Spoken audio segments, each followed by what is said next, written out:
Bonjour, bonjour, bienvenue sur le plateau de Bâti Journal TV. Nous sommes toujours à Batimat 2022 et nous continuons notre série d'émissions consacrée au patrimoine et au métier du patrimoine aux métiers du patrimoine qui s'intéressent eux aussi à la construction bas carbone. En fait, ils n'ont pas besoin de s'y intéresser parce qu'apparemment, ils sont naturellement bas carbone. Hein, on va dire ça comme ça. Tout à fait. Alors, avec moi pour en parler, monsieur Frédéric Létoffé, bonjour. Bonjour. Vous êtes le vice-président du GMH. Le GMH, C'est le groupement national des entreprises de monuments historiques, donc qui regroupe 250 entreprises sur tout le territoire français et qui couvre l'ensemble des métiers du patrimoine. Donc on a à peu près 14 métiers qui représentent l'ensemble de l'activité patrimoine en France. voilà, patrimoine bâti. Bien sûr. Jérôme Caraz, bonjour. Bonjour. Jérôme, vous êtes responsable de l'Institut de la charpente et de la construction bois chez les Compagnons du Devoir. Je ne vous demande pas de présenter les Compagnons du Devoir, mais reparlez-moi de l'Institut de la charpente et de la construction bois. Bien sûr, bonjour. L'Institut de la Charpente travaille donc sur 4 axes qui sont la formation, la recherche, la mémoire et la rencontre, ce qui me permet d'être ici aujourd'hui avec vous. Alors, les métiers du patrimoine, les savoir-faire du patrimoine, comment ils servent la construction bas carbone? On ne parlait pas de bas carbone il y a 200 ou 300 ou 400 ans. Non, mais c'était naturel en fait. Le patrimoine a toujours utilisé des matériaux locaux sur tout le territoire français. C'est ce qui fait la richesse de la France d'ailleurs pour notre patrimoine. Donc les matériaux, on les utilisait, on les cherchait à moins de 50 km de la construction. Rarement plus loin? Rarement. Sinon ça venait par bateau aussi, par voie d'eau. Mais généralement on allait chercher les matériaux à proximité. Donc c'est pour ça qu'on a une grande richesse dans le bâti historique en France, grâce à ça. Et aussi, on a des savoir-faire aussi qui étaient locaux et qui permettaient aussi d'acquérir des compétences suivant le matériau, suivant les techniques qui étaient employées localement. Alors, on a de l'architecture générale, bien sûr. On a du gothique, on a du roman, on a de la Renaissance. Donc ça c'est des codes architecturaux. Mais après, les savoir-faire, on les employait régionalement avec les matériaux qui étaient employés dans le secteur. Voilà, ce qui fait qu'on va avoir des églises en calcaire, d'autres en granit, ou qu'on aille en la France, région, mais ce sera un tailleur de pierre qui l'aura. Voilà, on aura un tailleur de pierre, on aura un granitier pour le granit, un marbrier pour le marbre, le grès. Alors le grès, on travaille le grès également, le schiste, la meulière. Enfin, on a des matériaux incroyables. Alors on parle de la pierre, mais on a aussi le bois, évidemment. On va y venir. On a le plâtre, qui était aussi beaucoup employé, notamment en Ile-de-France. On a des carrières à gypse. J'ai la chance de vivre dans une maison avec un bel enduit au plâtre. Voilà. Donc le plâtre est un matériau noble, alors beaucoup décrié ces derniers temps, mais c'est quelque chose qui doit revivre aussi, parce que c'est un matériau facile à employer. Donc la construction au bâti au plâtre, c'est aussi des techniques bien connues. C'est un matériau résistant dès lors qu'il est protégé, dès lors qu'on amène des éléments de protection. Le plâtre peut vivre plusieurs siècles sans problème. Sinon, vous avez aussi de la chaux aussi. On utilise de la chaux dans des régions où on utilisait la chaux également. On employait ce matériau avec simplicité et avec connaissance. Voilà. Donc de toute façon, c'est le matériau utiliser des matériaux locaux, enfin l'économie circulaire qui ne portait pas ce nom, c'est quelque chose de naturel dans les métiers du patrimoine. Oui, tout à fait. Et quand on restaure un monument, on réutilise bien évidemment les matériaux qui ont été utilisés à l'époque. Alors malheureusement, des fois, il n'y a plus les carrières en exploitation, mais on va chercher une carrière similaire, proche de la zone d'extraction qui était utilisée pour le bâti de l'époque. Donc on continue cette tradition en fait. Tout à fait. Comment ça se passe avec la charpente? La charpente, un très vieux métier qui utilise le bois. Est-ce que vous faites le même constat sur cette approche, on va dire, bas carbone? Est-ce que la charpente, elle est naturellement bas carbone et depuis toujours? Bien sûr, depuis toujours. Et le bois, un arbre dans sa croissance, va capter du CO2 pour rejeter de l'oxygène. Donc on stocke du carbone depuis toujours en faisant des charpentes en bois. Et on parlait de savoir-faire à l'instant, les savoir-faire qui étaient locaux ou régionaux ou départementaux. Et ces savoir-faire, nous, au travers du Tour de France, on les transmet de région en région. Et il y a toujours cette émulation qui se crée à travers le Tour de France chez les compagnons, que ce soit sur le volet patrimonial, qui est une partie du métier, pour nous en charpente en tout cas, et en taille de pierre, c'est une partie du métier. Et pour revenir au bois, le bois, depuis toujours, est bas carbone, forcément. C'est un stock de carbone. 1 tonne de bois, c'est 1 tonne de CO2 capté, stocké. Et donc là, en le mettant en œuvre, on stocke du carbone. Une charpente qui a 2, 3, 4 siècles, elle continue à stocker le carbone. Tout à fait. Hein, c'est quelque chose d'acquis, on va dire. Comme depuis l'origine. Et si toutefois, comme ça m'est eu arrivé sur des chantiers où on démonte une vieille charpente, tous les bois qui sont encore réutilisables, on les met de côté pour les réemployer lorsqu'on est sur du patrimoine bâti pour refaire des charpentes en vieux bois. Le réemploi dont on parle beaucoup dans la construction bas carbone est pratiqué depuis toujours par les métiers du patrimoine. Tout à fait. C'est même naturel de réutiliser les matériaux. On essaye déjà dans la culture, dans la restauration de patrimoine, dans la genèse en fait de la restauration. L'idée c'est de réutiliser le même matériau. Déjà c'est de conserver au maximum. Et de conserver au maximum et de réutiliser. C'est-à-dire c'est de conserver l'histoire de l'édifice et d'éviter de le défigurer. Donc on fait une restauration toujours à minima, c'est toujours l'objectif. C'est la charte de Venise d'ailleurs. Donc c'est de conserver au maximum le bâti existant.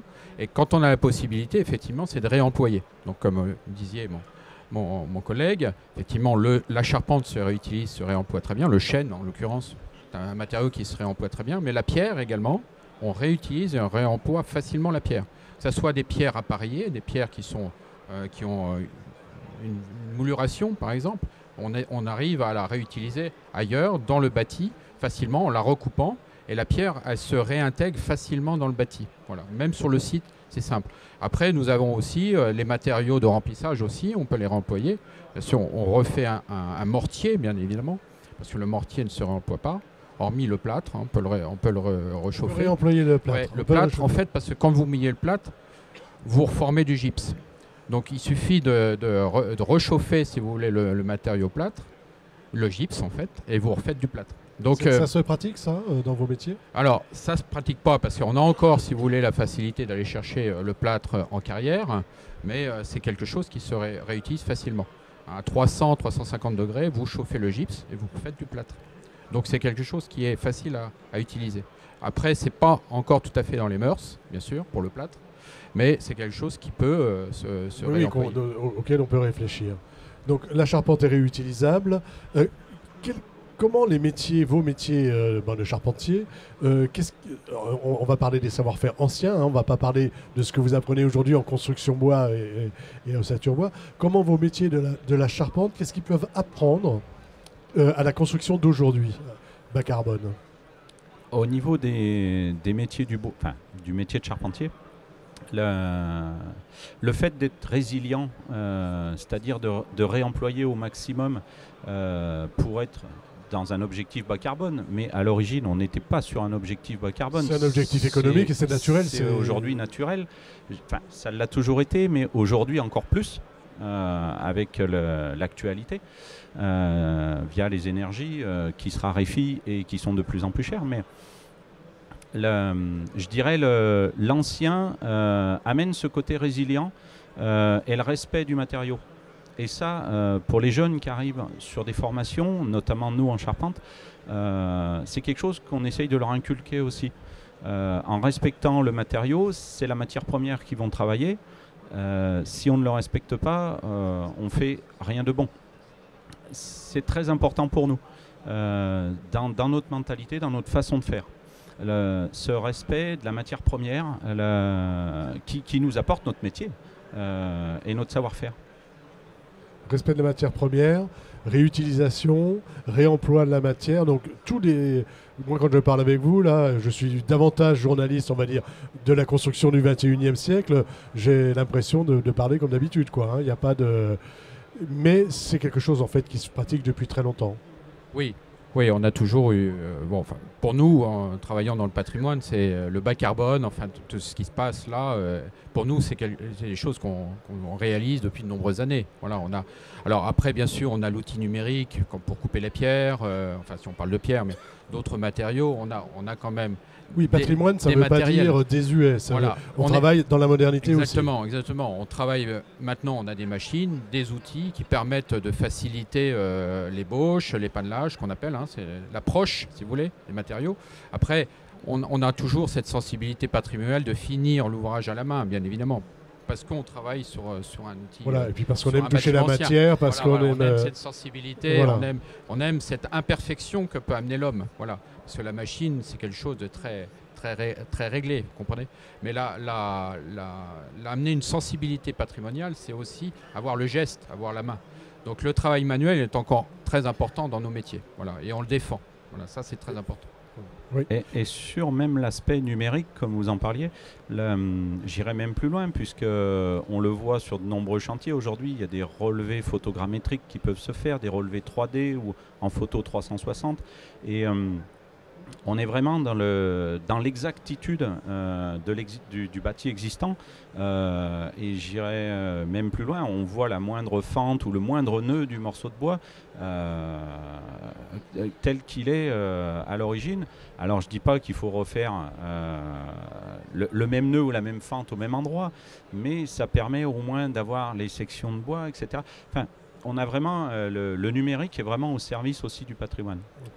Il y a un sujet aussi dont on entend de plus en plus parler dans la construction contemporaine, c'est l'économie de matière. Est-ce que ça, c'est un sujet du patrimoine, des métiers du patrimoine et du patrimoine? Est-ce qu'on économisait la matière et aujourd'hui on l'économise? Ça a toujours été un sujet, hein, l'économie de matière. Parce que c'est la pierre, ou le bois, ou tout matériau était cher. Oui, bien sûr. À n'importe quelle époque, quand on sortait une matière, on faisait attention parce que c'était déjà compliqué pour la sortir. Hein. D'où qu'elle venait, c'était compliqué, après il fallait la transporter. Donc toute la matière telle qu'elle est, elle était utilisée, optimisée à l'époque, toujours au maximum. Et si vous voulez, les déchets servaient dans le bâti. Hein, quand on construit, quand on bâtit, vous avez les déchets de la taille des éléments, parce qu'on travaillait à pied d'œuvre hein, à l'époque. Et donc ces déchets étaient toujours réemployés dans la construction, de toute façon. Donc l'optimisation, si vous voulez, des déchets ou de la matière, elle a toujours été intégrée dans nos métiers. Et même aujourd'hui, on est dans cette démarche-là. On a, grâce à l'outil numérique, la possibilité de couper, de rationaliser bien sûr les coupes, hein, notamment en charpente, mais en pierre de taille aussi. On sait sur un bloc de pierre définir toutes les pierres qui peuvent sortir de ce bloc et en utiliser à son maximum, utiliser au maximum la matière. Mais de tout temps, on a toujours géré cette gestion de la matière. Pas par rapport à l'époque à l'impact carbone, mais surtout par rapport au coût. Le coût. Par rapport au coût. Donc naturellement, ça se faisait. C'est un petit peu ce qui a été oublié dans tout ce qui est construction neuve depuis la fin des 30 Glorieuses. Et c'est ce que la planète est un petit peu en train de nous rappeler aujourd'hui, que dans le temps, c'était les matériaux qui coûtaient plus cher que la main-d'œuvre. Depuis les 30 Glorieuses, la tendance s'était inversée. Le matériau était moins cher que la main-d'œuvre. Peut-être que la rationalisation des énergies ou les sujets d'actualité vont faire inverser à nouveau cette tendance. C'est-à-dire qu'on va s'intéresser de nouveau à la matière. Moi, je peux vous dire qu'on s'intéresse de nouveau à la matière dans la construction neuve. Et vraiment l'utiliser à bon escient. Ouais. Justement, parce que, encore une fois, la France est riche en matériaux, en matière. On a une richesse incroyable dans les matériaux bruts qu'on peut utiliser facilement. Sans aller chercher, sans utiliser une mécanisation importante, sans défigurer les paysages, on peut récupérer naturellement des matériaux, voilà, à tout endroit. Donc il suffit simplement de s'inspirer de l'architecture française, de leur spécificité, de se nourrir de ça et de rebâtir avec les matériaux que nos anciens ont utilisés, tout simplement. Parce que ces matériaux sont toujours présents, ils sont toujours autour de nous. Voilà. Il y a toujours des carrières de plâtre en région parisienne. Toujours. Alors, En région parisienne, tout à fait. À Montmorency, donc dans le Val d'Oise, on a les carrières à plâtre. Donc, alors on n'extrait plus sur la butte de Montmartre, hein, parce que c'était une des carrières. On exploite à vos jours, pas loin d'ici. Mais voilà, on n'extrait plus la pierre dans le 14e arrondissement, parce qu'il y a énormément de carrières dans le secteur. Mais on va chercher la pierre pour Paris, dans l'Oise. Hein. Donc l'Oise, c'est pas très loin. Hein. Voilà. Donc on a encore cette possibilité. Il suffit simplement, c'est du bon sens, encore une fois. Hein. Oui, il faut revenir. Il faut recapitaliser. Ça, c'est ce que peuvent apporter les métiers du patrimoine. C'est ça, accompagner pour le bâti de demain. Voilà, exactement. Pour le bâti de demain, repartir sur ce qu'on a autour de nous, recomprendre, si vous voulez, l'architecture qui nous entoure et essayer effectivement d'aller chercher ces matériaux qui nous sont proches. Je repars sur l'exemple de la ville de Paris, par exemple. La ville de Paris impose maintenant des bâtis bas carbone, dit bas carbone, donc plus de béton. Voilà, enfin, limiter au maximum le béton, parce que je n'ai rien contre le béton. Hein, encore une fois. Surtout qu'il y a des beaux ouvrages patrimoniaux en béton. Oui, et tout à fait. Mais on a sur des projets, les projets Ville de Paris à ce jour, c'est bois, pierre. Voilà, avec des circuits courts. Avec un peu de plâtre, j'espère quand même. On utilise du plâtre, oui, ou de la chaux. Voilà. Et je rebondirais même sur les matériaux, donc plus sur le côté charpente toiture. On est effectivement sur du matériau bois, mais tout ce qui est éléments de couverture, on va trouver des matériaux dans toutes les régions, l'ardoise, la lauze, la tuile, qui n'est que de la terre cuite en fin de compte, voire pour certains chantiers en Normandie ou ailleurs, sur du chaume. On est sur du chaume, c'est de l'herbe coupée tout simplement. Et si on rebondit sur tout ce qui est végétal, à travers les constructions béton aujourd'hui contemporaines, on trouve aussi des bétons de chanvre. Ce fameux mélange qui permet d'avoir une neutralité carbone dans la construction contemporaine aujourd'hui. Plus simple. Il y a un retour, on a le retour de la terre aussi. Hein. On travaillait beaucoup de pisé dans certaines régions et on voit aujourd'hui qu'il revient dans la construction contemporaine. Vous avez un projet avec le Bénin, vous m'avez dit. Oui, tout à fait. Via notre service international, on est sur des aspects de formation continue sur le Bénin, sur la ville d'Abomey au Bénin. Et là-bas, il y a de mémoire 47 hectares de palais royaux qui sont classés à l'UNESCO. Et les artisans locaux ont perdu certains savoir-faire. Donc nous, l'objectif, c'est d'y aller pour leur apporter ces savoir-faire qu'ils ont oubliés ou perdus. Par contre, eux, de leur côté, ils savent vous apprendre très bien construire en terre. Pour se donner une idée, le mur d'enceinte des palais royaux fait 18 km de long. C'est de la terre crue. 7 mètres de haut, 1 mètre d'épaisseur. On peut en apprendre largement aussi. Ouais. Donc on va apprendre de tout le monde. Dernière question, et puis ce sera une forme de conclusion, on va dire, sur ces métiers du patrimoine, donc ces savoir-faire ancestraux. Hein, qu'est-ce qu'ils auraient à dire, qu'est-ce qu'ils ont à dire au métier d'aujourd'hui sur cette approche bas carbone hein. C'est un peu, tout ce qu'on vient de dire. C'est un peu tout ce qu'on vient de dire, mais je pense qu'on a un rôle, nous, on pourrait, et on le fait déjà, c'est d'accompagner le bâti de demain. C'est-à-dire par nos connaissances, nos compétences, nos formations, nos centres de formation. Derrière, on a la possibilité justement d'accompagner le bâti de demain par nos connaissances, nos savoir-faire, la richesse des matériaux que nous connaissons bien, hein, effectivement, sur toute la France, qui pourraient apporter effectivement des éléments aux architectes pour bâtir bas carbone. Enfin, on se dit maintenant bas carbone, voilà, simplement. Voilà. Mais simplement, encore une fois, en prenant des matériaux locaux, en utilisant des techniques modernes. Voilà, en réemployant. En réemployant. Et on a la possibilité, effectivement, de retrouver un peu cette richesse architecturale. En fait, on sait faire depuis longtemps. Exactement. Tout simplement, vous avez le mot de la fin. Sur des constructions vernaculaires. Tout simplement. Voilà. Revenir au vernaculaire. Merci messieurs d'être venus donc sur notre plateau, sur le plateau de Bâti-Journal TV pour nous parler des savoir-faire du patrimoine au service de la construction bas carbone. Une émission à retrouver sur notre site internet Bâti-Journal TV et sur les sites de nos partenaires que sont France Bois Forêt et le magazine Atrium Patrimoine et Restauration. Merci à vous. Merci.